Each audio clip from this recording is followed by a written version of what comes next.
is. And of course, nobody had actually worked out until I did this book who Kent was in all these drawings.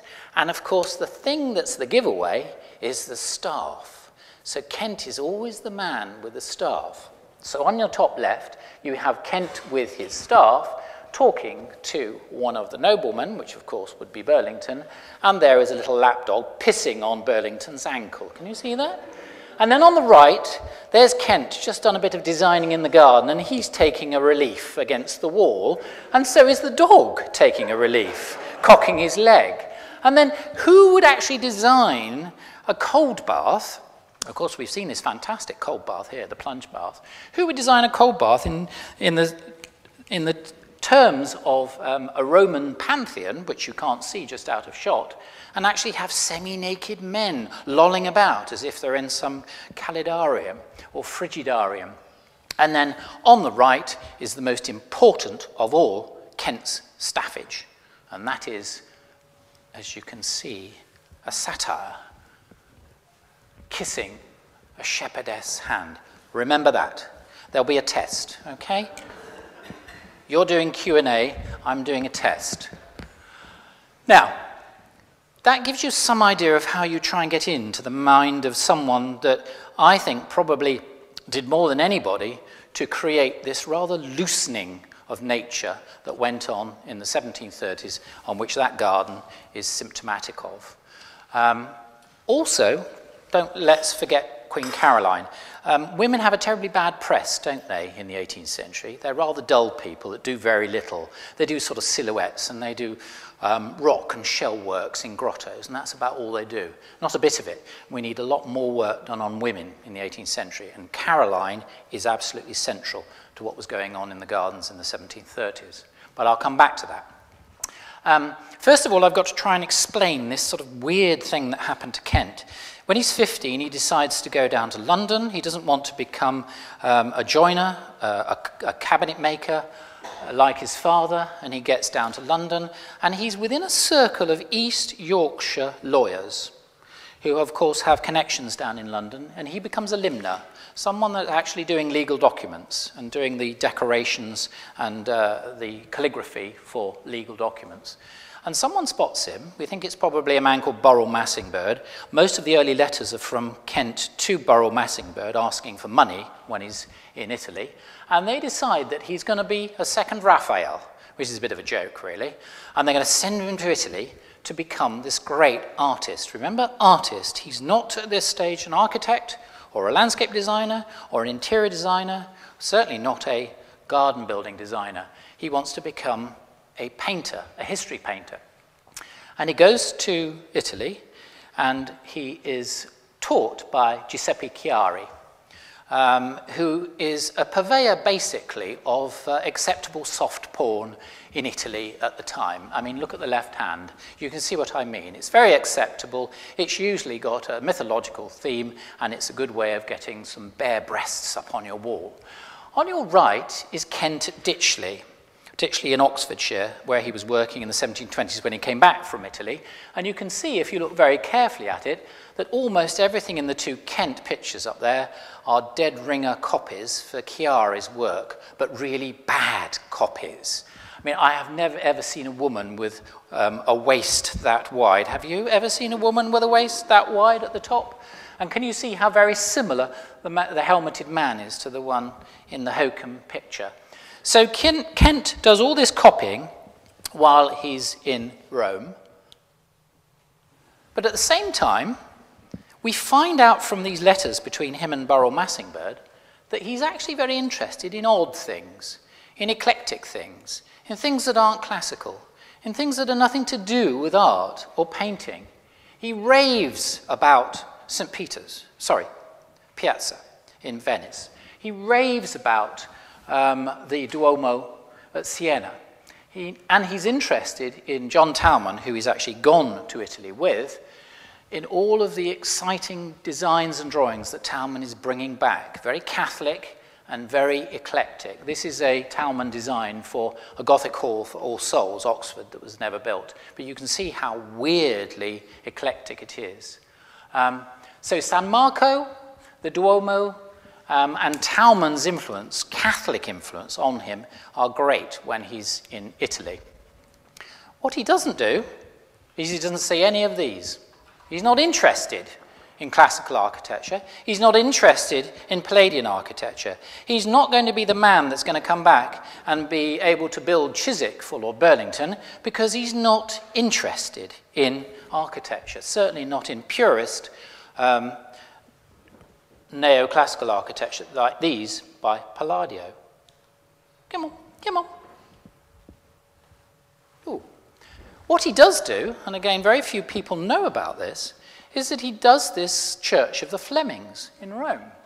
And it's fresco work. It's extraordinary how you have an Englishman there trying to be an artist who can create this. Now, it's not very good, but in terms of the technique, it's quite brilliant for someone to be able to do this. So in 1718, he's already done this, St. Julian of the Flemings, in Rome. And then comes back swaggering back to London, dressed like this. Pamela's just shown me this. She's just got a picture of it for the school. And this is William Aikman's portrait with those lovely red shoes, looking rather sort of fat around the waist and very self-satisfied. And then we have George Virtue. Now, you've got to be very careful of George Virtue because he is a chronicler of the arts of the age, and he's a spiteful man as well. So you have to work with a pinch of salt with him. Mr. Kent became envied and admired above all for this noble lord's, that's Burlington, benefactions to him and interest, and that of Lady Burlington, whom he had instructed in the art of drawing and painting in crayons. So he meets Burlington when they're in Italy. Burlington has got a terrible fever. He goes to Burlington and gives him lovely presents. They have this bond. Burlington hardly sees any Palladian architecture when he's in Italy and comes back to try and, in a sense, spearhead the Palladian revival, knowing nothing about Palladio's architecture. You can see how weirdly Ruritanian 18th century England really was, can't you? And Kent is in the middle of it all. Yeah.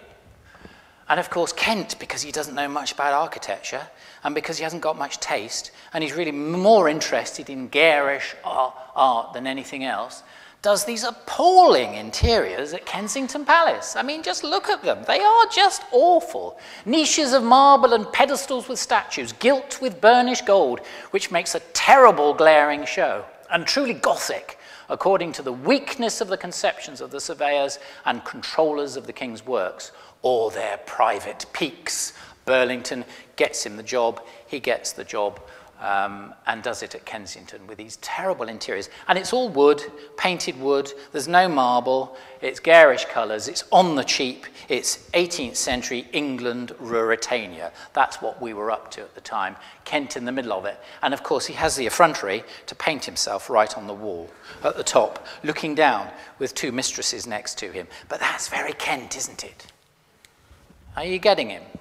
Now, one thing interesting about Kent is he's brilliant on patterns. People who can't do likenesses are good generally on patterns. By the way, the king wouldn't sit for him. He was the king's painter, but he wouldn't sit for him because he couldn't do a likeness. I mean, fancy having the king's painter who can't even paint the king. But what he can do is very, very interesting interiors, based on what he's seen in Rome, and based on French engravings of the time. If you look at the Jean Bérin on the right, and you look at the Presence Chamber, Kensington, on the left, that's probably the best thing in Kensington, and it looks very much like the sort of Raphael neo-classical decorations that Raphael was doing in Rome particularly, but it's very close to French designs at the time. Remember, he's a copyist. He nicks things. He's a magpie.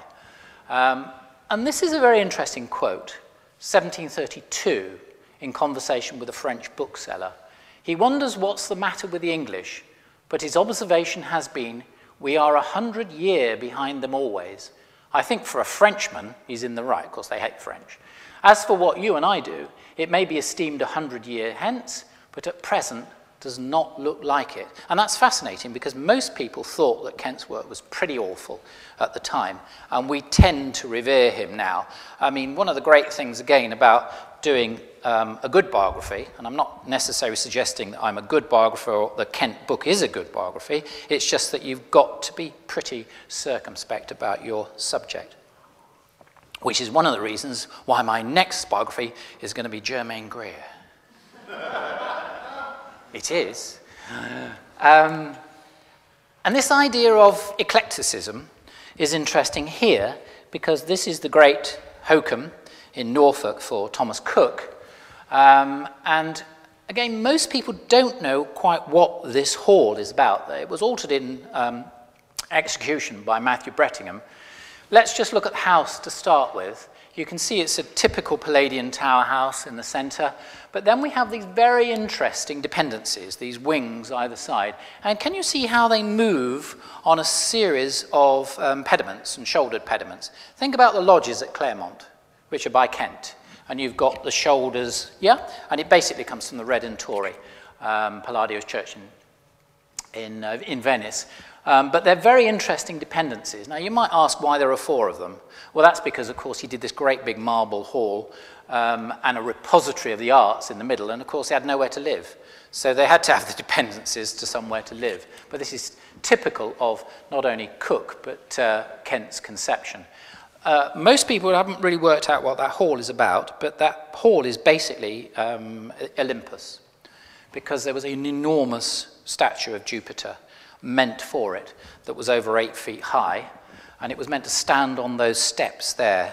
I don't know if you remember the advert with Desmond Lynam coming down with a red carpet. Well, it was in this hall quite a time ago now, and where Desmond Lynam starts on the top is meant to be Jupiter. And of course, Jupiter was dismantled and broke up into pieces and put in the conservatory, but they have found his head. So it was the Hall of Jupiter. Wonderful, wonderful neoclassical conception. Long, long before Robert Adam came back from Rome and started Italy and started doing fantastic things like Kedleston. Yeah. But then, of course, you've got these terrible, terrible tables that are obviously based on Roman tables, both early 18th century and antique early 18th century, that he'd seen when he was in Rome. It's interesting, the Ditchley one has lots of shells on the bottom. So again, you've got this fascination with eclecticism again, but it's terribly, terribly garish and over the top. Now, what's clever about Kent is that he can be working for the king as part of the Office of Works because of Burlington's patronage, but he can also be working for the opposition because, of course, Prince Frederick, Prince of Wales, was very much in opposition to his own parents and had his own separate court. So Kent does this extraordinary state barge for the Prince of Wales, as you can see. Now, you can't call that Palladian, can you? You can't. I don't know quite what you can call it. There are mermen at the front. There are bare-breasted mer women. There is a sort of a Palladian little canopy in the middle, but it is a wonderful, wonderful confection, which survives, as you can see, at Greenwich. But at the same time, he's doing a very interesting garden at Carlton House with that temple, which is yet another bagno, a bathhouse. And the garden at Carlton House is particularly interesting because it's very, very formally laid out on a great big